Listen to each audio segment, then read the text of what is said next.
Welcome back to Core Anesthesia. Whether you are a student prepping for tests and boards or a CRNA here to earn CEUs, we are glad you've joined us.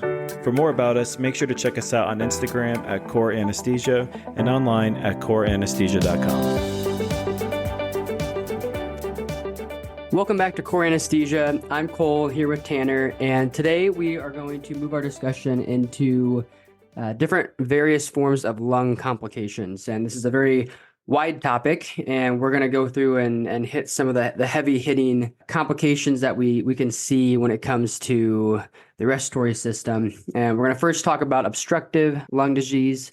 We're going to talk about restrictive lung disease.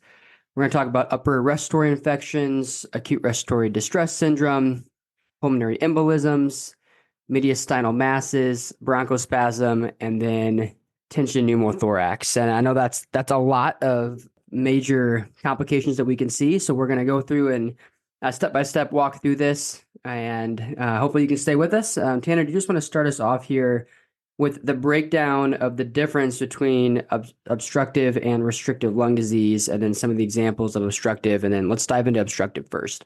Right. Like you said, the main difference between obstructive and restrictive lung diseases is that obstructive lung disease are diseases that are difficult to exhale the air from the lungs.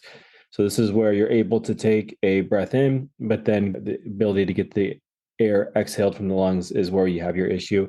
Restrictive lung disease is where you have difficulty just expanding the lungs with air. So thankfully, those are aptly named diseases, but it's important to remember the difference here when we go through the specific different types. Like Cole mentioned, there's lots of different types that we can go through. The main ones that we'll talk about tonight, mainly we think about asthma, COPD, chronic obstructive pulmonary disease. Those are the main obstructive lung diseases that we'll talk about. When we think about restrictive lung diseases, we typically think about pulmonary edema, aspiration pneumonia, ARDS, or acute respiratory distress syndrome. So we'll go through each of these and discuss basically the pathophysiology of what's going on, how we can manage those from an anesthesia standpoint. But again, at the very root here, important to remember, obstructive, we can't get the air out. Restrictive, we can't get the air in. First, let's talk about asthma. So we're talking about obstructive diseases here. This is a disease where you have reversible airflow obstruction characterized by bronchial hyperactivity. You can also see bronchoconstriction and then chronic airway inflammation as well. So that's the book definition, pretty boring. What does that actually mean? The actual inflammation, what's occurring there is of the mucosa of the lower airways. This is going to result in a edematous picture of the bronchi. So over time, you're going to see airway remodeling. And after that process has occurred, you're going to see thickening of the basement membrane and the smooth muscles in the airway. When we think about asthma, you need to remember that it's an episodic disease. So you'll have periods of acute exacerbation lasting, anywhere from only a minute to it can be several hours. And then periods where you have a patient that is relatively symptom-free. So this is not something that when we talk about COPD being a chronic disease, when this is going to be more episodic when we think about the acute exacerbations. It's also why this is important when we're talking about our anesthetic management and we're pre-oping these patients, understanding how frequent are these episodes happening. Have you had to go to the ER? Like how severe are these episodes when you have them? What are your management modalities, those types of things. It's going to be very important to know because you could have a patient that has asthma that really has very, very mild exacerbations, very infrequent, or you can have someone that is on the other end of the spectrum and has very frequent episodes of the asthma exacerbations. When they are in these periods here where they're having an asthma attack, symptoms will be wheezing. You'll see shortness of breath, chest tightness, cough. You'll see diminished airflow through the bronchi. This is going to be the obstructive portion of it. And remember, some of this is because you have those inflammatory hyperactivity. And then part of this is the remodeling that happens over time, where you have those thickened membranes of the smooth muscles in the airway. And then you also have that airway edema in the bronchi. To treat the asthma attack, a short-acting inhaled beta-2 agonist, such as albuterol, is given. You can also have a patient that would be taking daily corticosteroids that will help improve symptoms and reduce exacerbations as well. What does this mean when we're thinking about doing anesthetic for these patients. So patients with asthma are at higher risk for increased airway resistance. When we're thinking about a patient that is potentially difficult to ventilate, let's think about potentially, all the other factors of a case that are making that difficult. Say we're having the patient in steep Trendelenburg for a long period of time. This could be, an additional factor that we're trying to consider when we're thinking about, okay, is this going to be a case that is difficult to ventilate this patient? You'll see that increased airway resistance. These patients are also at risk for bronchospasms during general anesthesia because you have depression of cough reflex, you have a direct stimulation with our airway equipment, you have increased fluid level in the airway, depression of airway muscle tone. All these things will pair together to make these patients a higher risk for bronchospasm. So it's important when we have really high moments where you're concerned about bronchospasm, think about intubation, extubation. Those are going to be extra precautions when you're taking care of patients that have asthma. When we're managing these patients, we are going to obviously try to prevent or diminish the amount of airflow obstruction. To do this, we'll always continue their anti-inflammatory and bronchodilator therapy throughout the perioperative period. Many times these patients will be instructed when they're going through the PAT clinic to bring their albuterol inhalers the day of surgery. If not, it's always a good idea to give them a treatment the morning of. Typically, they'll have brought they should have brought their inhaler that they use at home, and we'll have them use that before we go back for the procedure. When we're actually in the OR, we are going to do our best to suppress airway reflexes to avoid the bronchoconstriction during induction, maintenance, and also on emergence. So when you are in the maintenance portion, you need to make sure that you have a deep enough level of anesthetic during the maintenance phase because you want to blunt that hyperreactive airway reflex. Sevoflurane is going to be the preferred volatile agent of choice. It has the most bronchodilation. And so when we're talking about trying to avoid the bronchoconstriction, sevoflurane is a really great choice. Lidocaine's another thing that if you are not accustomed to giving it on induction, it's a really nice adjunct here, 1 to 1.5 milligrams per kilogram on induction. And that also helps to limit the airway reactivity. If an LMA is appropriate, and that is obviously case-by-case judgment call, depending on what type of case, the length of procedure, positioning, all those types of things. If it's appropriate, it's preferred over an endotracheal tube, less airway manipulation, and decreased risk there for a bronchospasm, bronchoconstriction. If possible, even one step further would be using regional anesthesia over a general anesthetic, just again to limit the airway manipulation. Anything we can do to reduce the amount of stimulation, thereby causing hyperactivity and the other effects that would happen because of the asthma with the bronchoconstriction. If a patient is experiencing a bronchospasm, a neuromuscular blocking agent is not going to be effective in treating a bronchospasm. Where neuromuscular blocking agents are effective, though, is to decrease airway pressure. If you have a patient that is potentially light or giving some resistance with that airway pressure, that's where a neuromuscular blocking agent is going to help. But again, it's an important distinction here when we're talking about bronchospasms. Neuromuscular blocking agents are not going to be our treatment there, but it does have its place overall in reducing the total airway pressure. A couple more things I want to mention here is we want to be very mindful of our medications that release histamine. We already have an inflammatory process going on, and so we do not want to, fuel that by any means. So we want to be very careful by not giving medications that invoke a histamine release. When we're talking about emergence, you should at least consider deep extubation when it is appropriate. Again, case-by-case basis, but the benefit here is that the patient is not having those same reflexes that would cause the stimulation, cause the bronchospasm. So if it's an appropriate time to do a deep extubation, then this would be an appropriate step. If you are doing a deep extubation, again, remember lidocaine was really helpful going to sleep because of the decreased risk for the airway reactivity. Same thing, it's also a good idea to give this on extubation, same dose that you can do to blunt those reflexes. Alrighty, so next we want to move on to chronic obstructive pulmonary disease. I know Tanner talked a little bit there about bronchospasm. We're going to touch base further on in the discussion, we'll focus a lot on how you treat a bronchospasm. But for now, we just want to go through all the obstructive disease processes. And for chronic obstructive pulmonary disease, COPD, there basically is a chronic airflow obstruction that can be broken down into two different parts. The first is due to emphysema, which is where there's damaged alveoli. And then secondly, you have chronic bronchitis, which involves inflammation chronically of the bronchi. Now, basically with all of this, there's going to be a loss in the elastic recoil due to a destruction of the bronchi and the alveoli. And as a result, then you're going to have this deterioration in that elasticity, the recoil of the lung tissue lining there, which causes enlargement of the air sacs. So you're going to have this potential bulging and these air pockets develop and the enlargement of these air sacs. And there's going to be a decrease in the rigidity of the bronchiolar airways, which makes them more likely to collapse during exhalation. And then you're going to have an increased risk for bronchospasm and obstruction due to that increased amount of pulmonary secretions that also is associated with this disease process. So symptoms of this will include dyspnea, chronic cough, chronic sputum production. Smoking is going to be the primary environmental risk factor for COPD. And the diagnosis involves a decrease in the ratio between what's known as the forced expiratory volume over a second. So how much a patient can forcefully exhale over a second. That's your FEV1.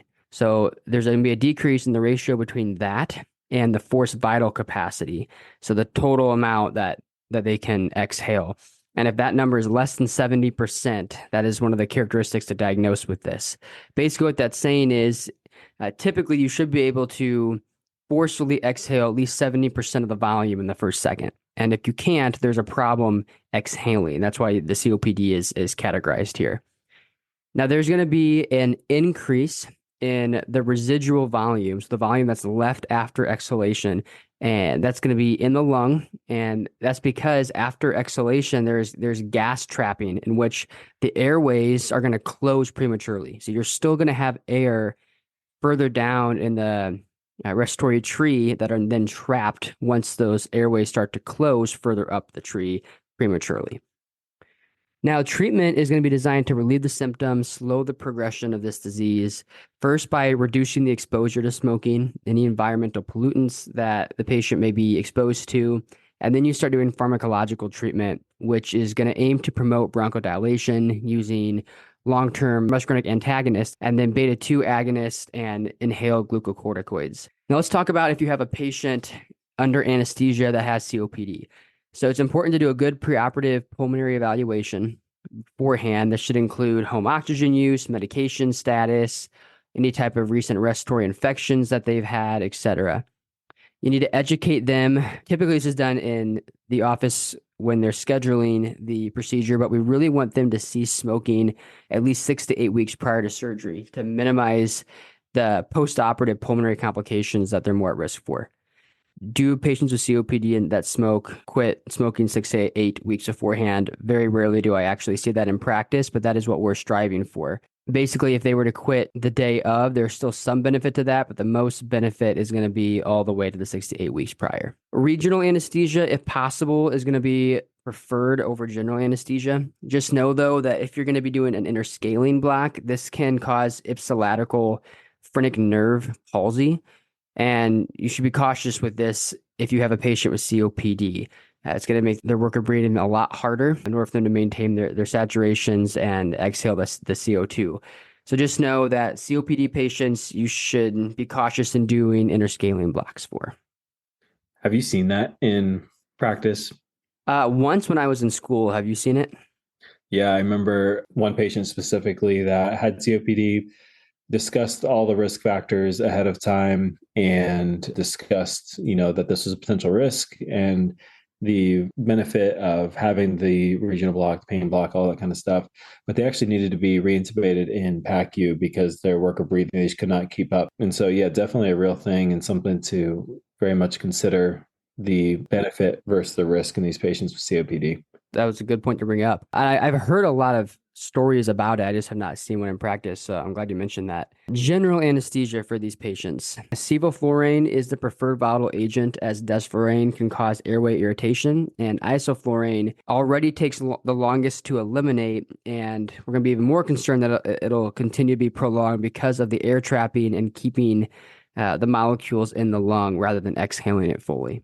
We want to avoid nitrous oxide as well, since those air pockets can become enlarged and rupture. It's ideal to use humidification with the anesthetic circuit to prevent the drying of the secretions in their lungs.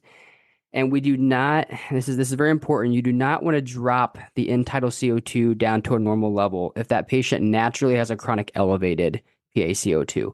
So these patients, because they are chronically struggling to completely exhale, they're going to have a chronic buildup of the CO2 then inside their body. And because of this, their kidneys and their body will compensate for that through the renal compensation. And if you want more information on that, go to our acid base episode. But because they've already compensated for that higher CO2, if you drive that CO2 down to a normal level, that's not normal for them. And they'll have an unintended alkalemic picture because of the fact that now their CO2 is lower than what it's used to. Secondly, due to the lungs having difficulty exhaling completely, there's going to be an increased risk for breath stacking, where the next inspiratory cycle is going to start before the expiratory cycle is complete. So if they're under general anesthesia, mechanical ventilation, just know that this can slowly build with each breath. If you're remaining to have a little bit extra volume with each breath before the next inhalation starts, it'll continue to build up pressure and pressure and pressure in the lungs, which is also known as auto-peeping. So to prevent this, you can do an increased inhalation to exhalation, or your IE ratio, to give the patient more time to exhale, or you can simply decrease the respiratory rate to allow more time for exhalation. And then lastly, in the postoperative care setting, this is going to include limiting any type of pulmonary complications, which most will start with some sort of atelectasis, but that can develop into pneumonia. So most of those complications regard that atelectasis and the pneumonia picture. And so we really want to encourage these patients to do pulmonary toilet maneuvers. Instead of spirometry should be used just to improve the ventilation and mobilization of secretions. Next, let's move on to obstructive sleep apnea. Obstructive sleep apnea is a mechanical obstruction to ventilation, typically caused when the pharyngeal musculature will relax during sleep and ventilation stops for at least 10 seconds. Obesity hypoventilation syndrome is a specific form of sleep apnea. This consists of a triad of obesity, daytime hypoventilation, and then also sleep disordered breathing without any metabolic or neuromuscular cause. Typically, it's associated with obesity, but it's very important to know that this can occur in non-obese patients as well. Treatment for this, we are going to give a continuous positive airway pressure, or CPAP device, is the gold standard for management of these patients. And it's important that we also remember, if the patient is coming in for surgery, that we educate them to bring their CPAP from home so that we can use that in the postoperative setting. Seeing a lot of really positive outcomes with patients using their home CPAPs in the recovery setting. And it just makes sense. Like if you have a patient that has, we just went through the, again, book definitions of what sleep apnea sounds like, and you read through that and it's just like, well, that sounds really bad. Hypoventilation, disordered breathing, stop breathing for 10 seconds. And then you think, okay, well, we have these patients that have general anesthetic on board and they're recovering from the general anesthetic. Of course, if this is their baseline, then we would love to do whatever we can to encourage ventilation and help them to breathe appropriately. So again, important that we bring CPAP machines from home if possible. If not, you can talk with respiratory and having one from the hospital set up to be there for the PACU period. It's always a conversation to have how involved the case was, how long your wake up is probably going to be, but best practice is to have them bring their CPAP from home. These patients are more at risk for difficult mask ventilation and airway difficulty. Also, another thing that is a higher risk here is rapid desaturation, because they have a decrease in their functional residual capacity. It's important to have a video laryngoscope available with these patients. It's not something that we typically think of, because we think mostly that sleep apnea is like an internal issue where we have a mechanical obstruction.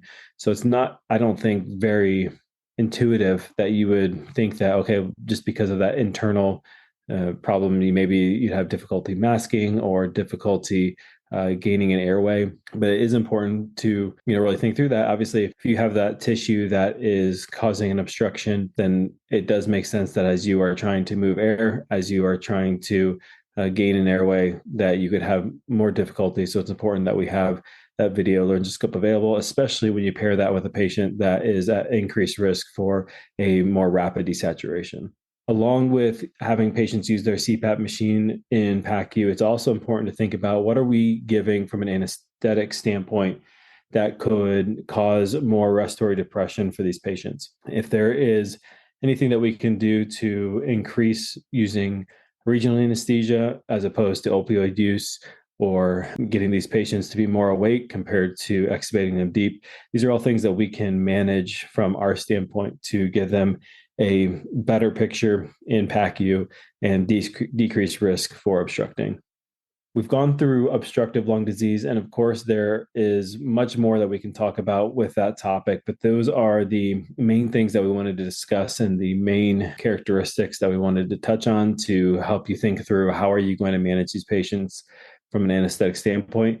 Next, let's move into restrictive lung disease. So restrictive lung diseases involve conditions that interfere with the ability of our lungs to expand during inspiration. When we're talking about obstructive, again, that is going to be more in the expiration where we're having no problem filling the lungs, difficulty getting our lungs to clear and getting the air out of our lungs. Now we're on to restrictive. This is the opposite, difficulty getting the lungs to expand. Total lung capacity is below the 5th percentile. Typically, there's an increase in the inward elastic recoil of the lungs or the chest wall, which also decreases the ability of the lung to fill with volume. So causes of restrictive lung disease can either be classified as acute intrinsic, chronic intrinsic, or chronic extrinsic. The first one that we'll want to talk about today is acute intrinsic disorders. These will involve abnormal movement of intravascular fluid into the alveoli. So this could either be due to left ventricular failure. You could see this with fluid overload or just increased pulmonary capillary permeability. Think about pulmonary edema, aspiration pneumonia, ARDS. These are all going to be examples of the acute intrinsic disorders. So as Tanner mentioned, under the category of acute intrinsic disorders for restrictive disease processes, we can have acute respiratory distress syndrome. And we're going to spend some time talking about that one. For those that have worked in the ICU, this is probably something that we have seen. And we also, instead of just taking care of it in the ICU, there are certain procedures that are urgent or life-threatening disease processes that we need to come down and do surgery for. We'll get these patients often from the ICU, already mechanically ventilated and on several pressors. And so we wanted to take some time to go through this disease process. And it's classified as an inflammatory injury to the lung, which results in this acute hypoxemic respiratory failure. And it can be caused either from a direct lung injury, such as pneumonia, aspiration, inhalational injuries, or you can have an indirect lung injury, such as sepsis, shock, cardiopulmonary bypass, something that would have indirectly affected that lung and damaged the lung. So typically there's going to be this rapid onset of respiratory failure in which the patient is going to have refractory arterial hypoxemia. And whatever we try to do, we just cannot seem to get their oxygen saturation back elevated. And this happens pretty quickly and it escalates pretty quickly in terms of their desaturation.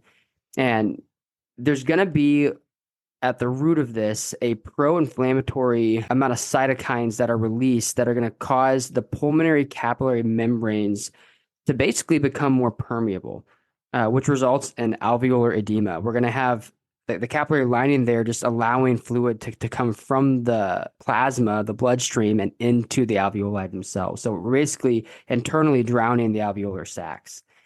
And it's going to be classified from mild all the way up to severe based on a certain number, which is the PaO2 value divided by the FiO2. So if you get an arterial blood sample and your PaO2 is only 60 and your FiO2 is 100%, then you do 60 divided by 100 and your number would be under 100, then it would be 60 or 0.6, 60%, which then is going to tell you that this is a severe case. If it's under 300, you classify it as mild. All the way up to under 100 is severe. Now, pulmonary hypertension is often seen with this, which can be explained by pulmonary artery vasoconstriction that occurs. And so often you need to watch the right side of the heart and how that's handling the increased afterload that it has to deal with throughout this disease process. So we treat patients going through this, first of all, with supportive care, such as mechanical ventilation. If the cause is due to sepsis, we're going to start antibiotics. Venous thromboembolism prophylaxis is taking you back to the ICU days where you would have to take care of these patients for several days. And what we want to do from the mechanical ventilation side of things is really driven by two different thoughts or two different directions you can go. The first is a low tidal volume ventilation. And it's where we want to keep the tidal volume at no more than 6 milliliters per kilogram. The second version of how we handle this is what's called open lung ventilation. And that's when we titrate the PEEP up to the highest value at which the plateau pressure is going to be below 30 centimeters of water. And in this strategy, if you've heard of a ventilator setting, APRV, which is airway pressure release ventilation, this is the time when that will be done. If we have the patient completely paralyzed, a neuromuscular blocking agent is often used in these patients to decrease the risk of barotrauma, just to ensure that they're not trying to fight the vent, that we're allowing their lungs naturally to rest. These patients are often placed in the prone position. This is due to improve the oxygenation by recruiting additional alveoli that may not have been expanded when the patient's in the supine position. In some cases, extracorporeal membrane oxygenation, or ECMO, has been used to just completely let the lungs rest and heal for several days. There's no exact timing on this until we think that we can kind of give them a try again and get the lungs restarted. Now, if a patient with ARDS, like I said, is needing surgery, typically this is going to be an emergent or urgent procedure. This is not going to be an elective procedure. And these cases, from our standpoint, involve trying to limit changes to mechanical ventilation. They're going to come down already intubated. We're going to support their hemodynamics. They're most likely already sedated.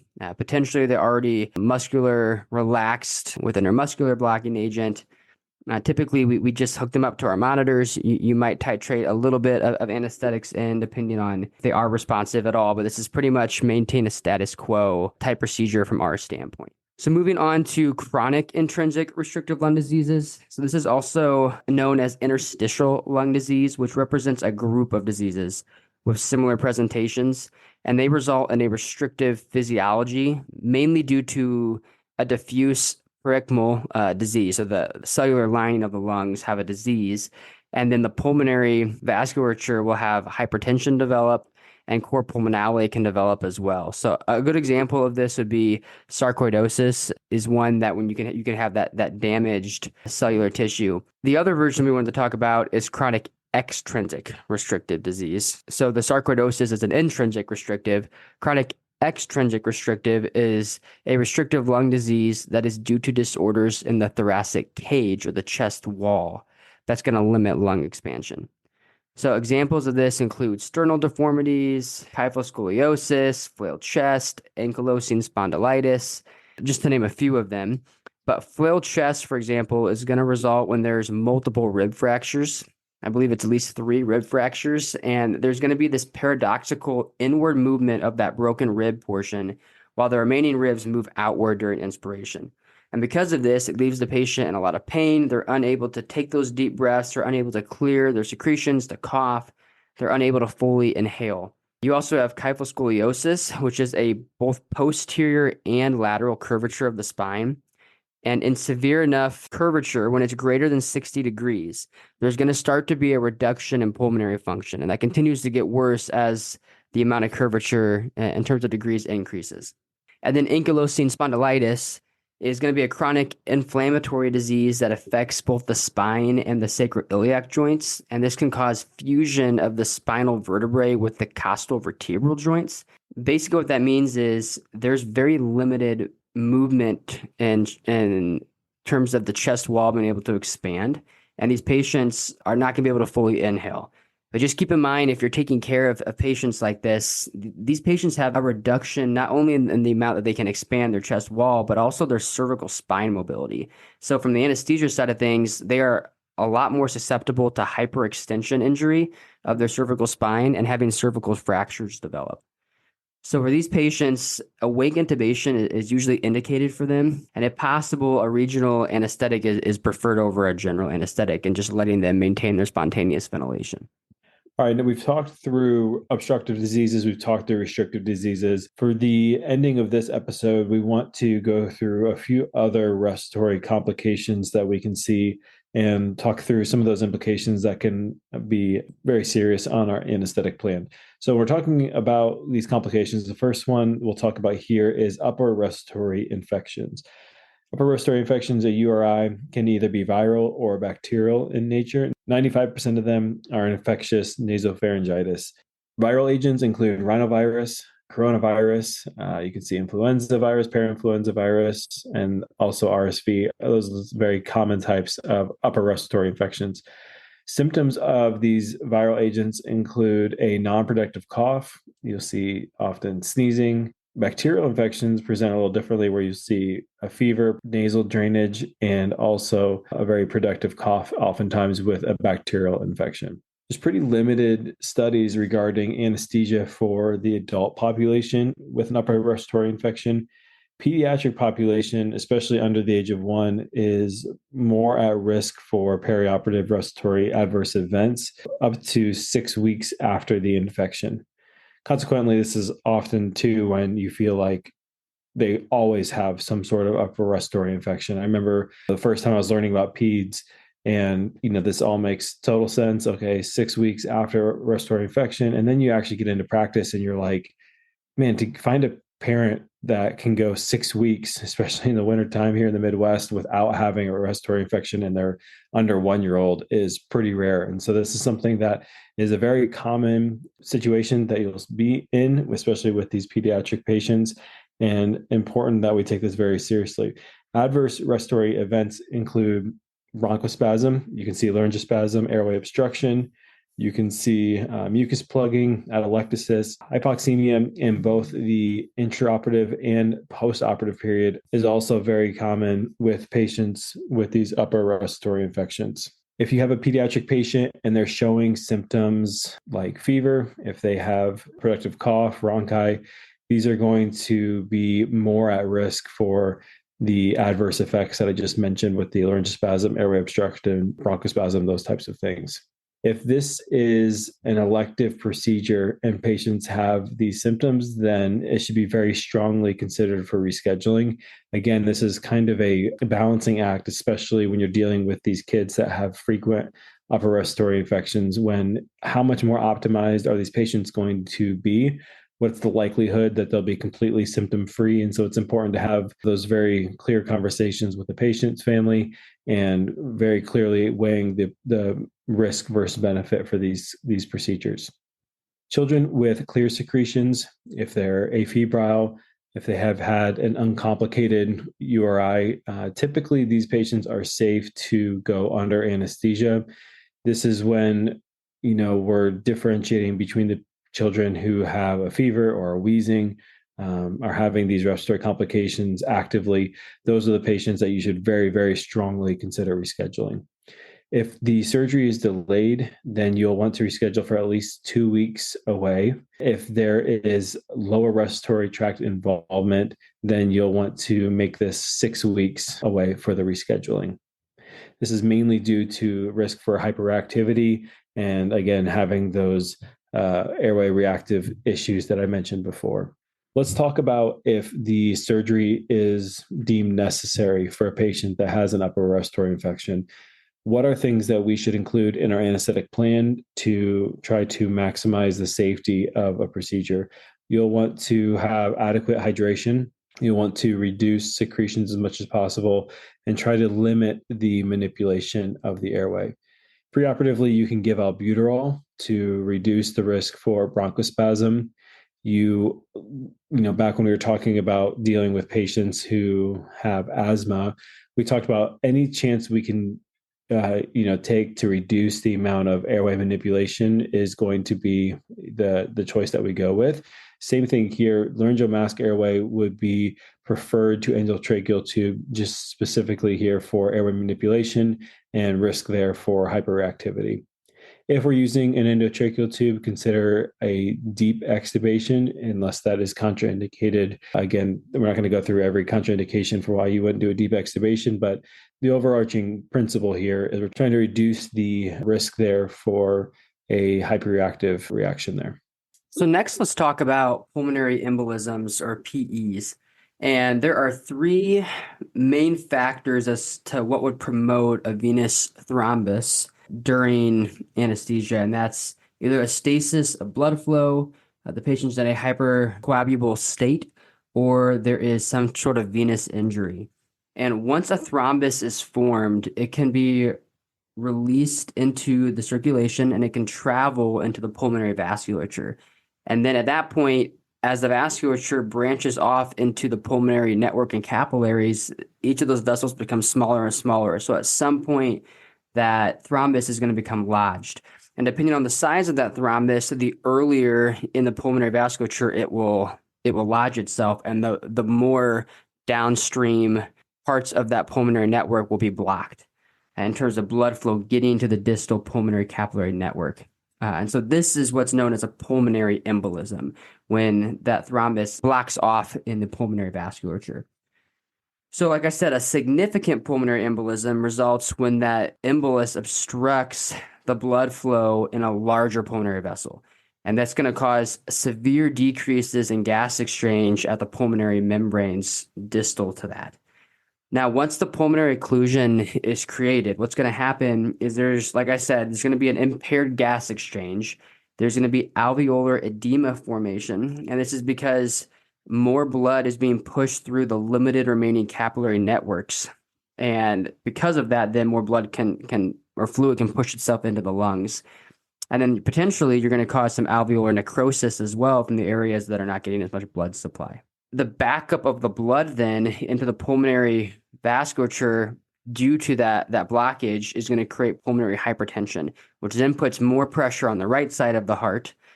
So you have to be careful in this case that there's going to be a backup of fluid. The heart on the right side is going to be put into more strain. It can become enlarged and actually have a deviation in the axis and push over towards the left side of the heart and compress the left side of the heart as well.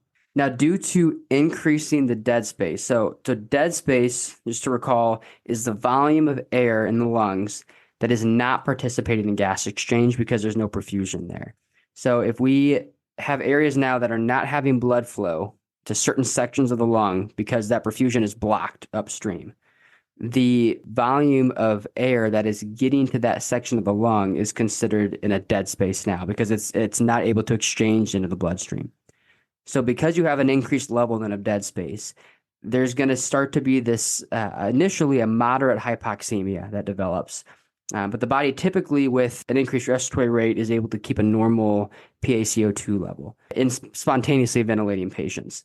Now, however, the gradient though between the PaCO2 and the end-tidal CO2 is going to start to increase because the body is slowly increasing that PaCO2 level inside, but there's a limited ability for the gas to exchange into the lungs. So you start to have less in your end-tidal CO2, but you have an increased amount in your PaCO2.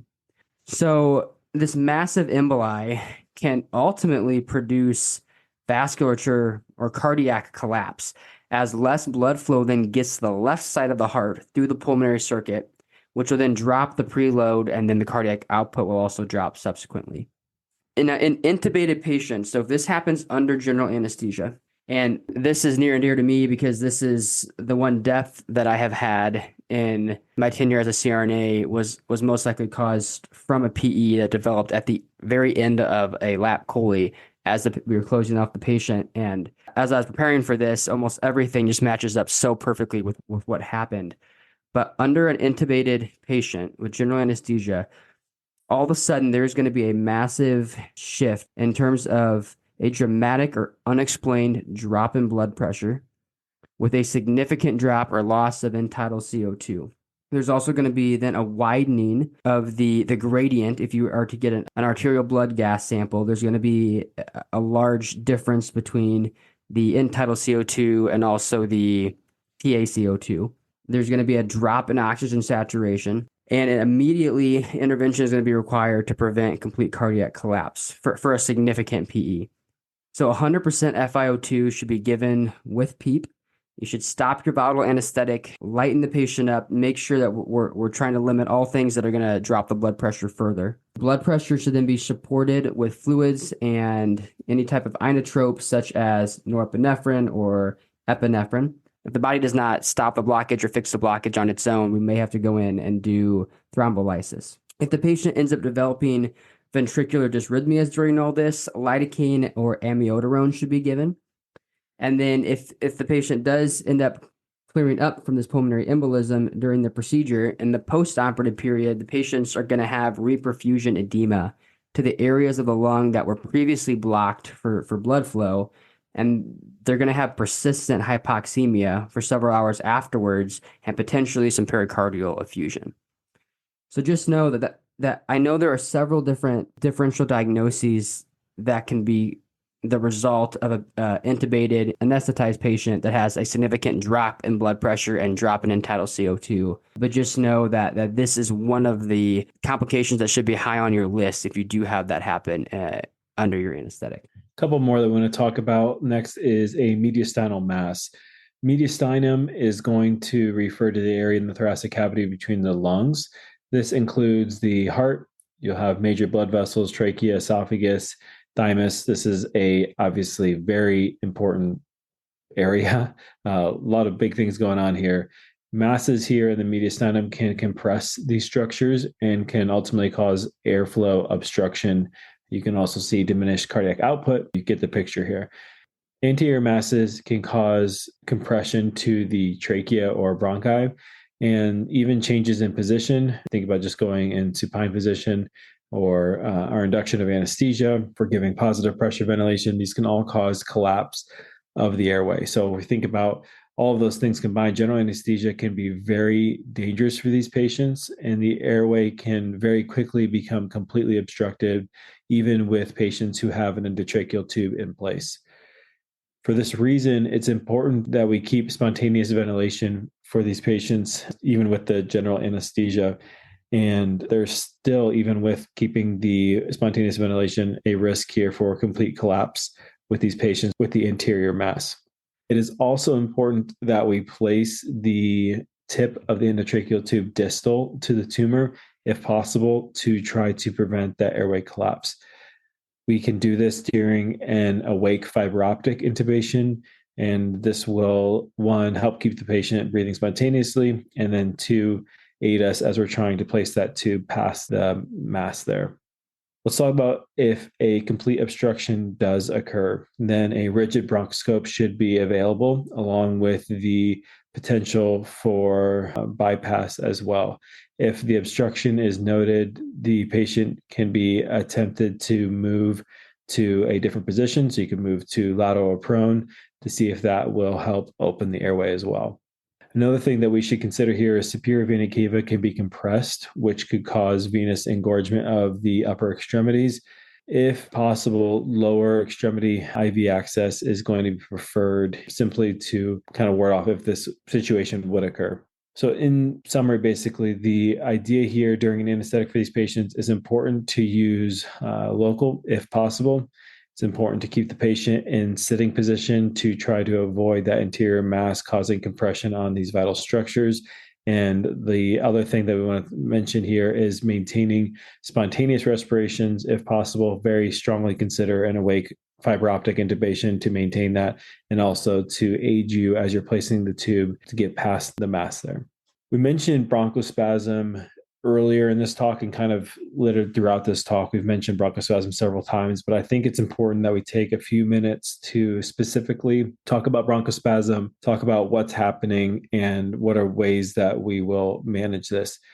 Bronchospasm can occur when you have the smooth muscles lining the bronchi contract. And so this is going to restrict the airflow that's moving through the bronchi. During anesthesia, this can occur because of airway manipulation. You can see this because of surgical stress, especially if the patient is light, and also exposure to various allergens could cause this bronchospasm to occur. What does this look like? So under anesthesia, you can see wheezing, you can see high inspiratory pressures, you can see hypoxemia, you can see slanted expiratory CO2 waveform. This will be very indicative of bronchospasm.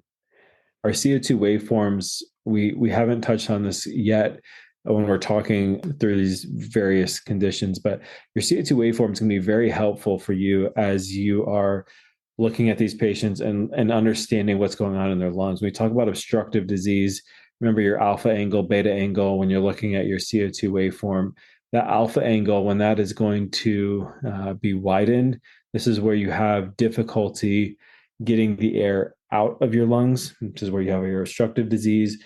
And so you'll see this more shark fin looking CO2 waveform indicative of an obstructive disease.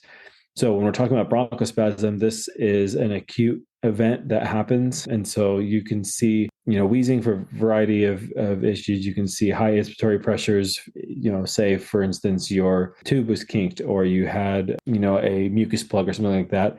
All these things are going to be helpful as you're working through your differential diagnosis, but you should also be looking at your expiratory CO2 waveform to kind of clue you in on what's occurring as well. If we're giving positive pressure ventilation, then this can cause air trapping and can ultimately cause lung hyperinflation, which would, down the road, put more pressure on the vena cava and decrease venous return, thereby decreasing cardiac output. You can see the cause and effect here, starting with just the air trapping, leading all the way to decreased cardiac output. If bronchospasm is significant enough to cause hypoxemia and hypercarbia, then you'll see your PVR, your pulmonary vascular resistance, increase, and that will affect your right ventricular afterload as well. How can we treat it? If we have a patient that is light and say the surgical stimulation has caused a bronchospasm, deepening the level of anesthesia, so giving a volatile or intravenous agent. Many times, if it's a really strong bronchospasm, you'll have difficulty getting more of a volatile agent in. Side benefit, we talked earlier that sevoflurane is a bronchodilator. And so it serves twofold here, where it's a bronchodilator and can help deepen the level of the anesthetic. The problem is if you're not able to ventilate and get the volatile anesthetic into the bronchioles, then this is not going to be as effective as an intravenous agent. So propofol is going to be a quick onset to give that to deepen them as well. Ketamine is also kind of nice to think about too, because it provides the added benefit of causing bronchodilation as well as deepening the anesthetic. You'll want to administer 100% FiO2. You'll want to give a short-acting beta-2 agonist such as albuterol. Again, follows the same line of thinking as the volatile anesthetic. Sometimes you have difficulty even getting the albuterol into the lungs. And so you're going to be using multiple approaches here to manage this bronchospasm. Let's say the bronchospasm is not getting better with all those different things, then you can consider giving epinephrine. You could also give hydrocorticosteroids, hydrocodone 2 to 4 milligrams per kilogram. You could give an inhaled anticholinergic agent, such as ipratropium. And you could also give magnesium sulfate, which is going to be a muscle relaxant there as well. I've had, if you've worked in anesthesia for any amount of time, you've seen mild bronchospasms to very, very severe bronchospasms, probably all over the board. It's something that when you feel it in the bag, you're trying to ventilate them, and you just feel like you cannot move any air. It's a very, very distinct feeling. And I feel like the first time you feel it, maybe it takes your brain a second to catch up that that's what's going on. You think maybe there's a mechanical issue with flows or, a kink somewhere in your circuit or, what have you. But this is something that is very, I think, on the forefront of your mind after you've seen it.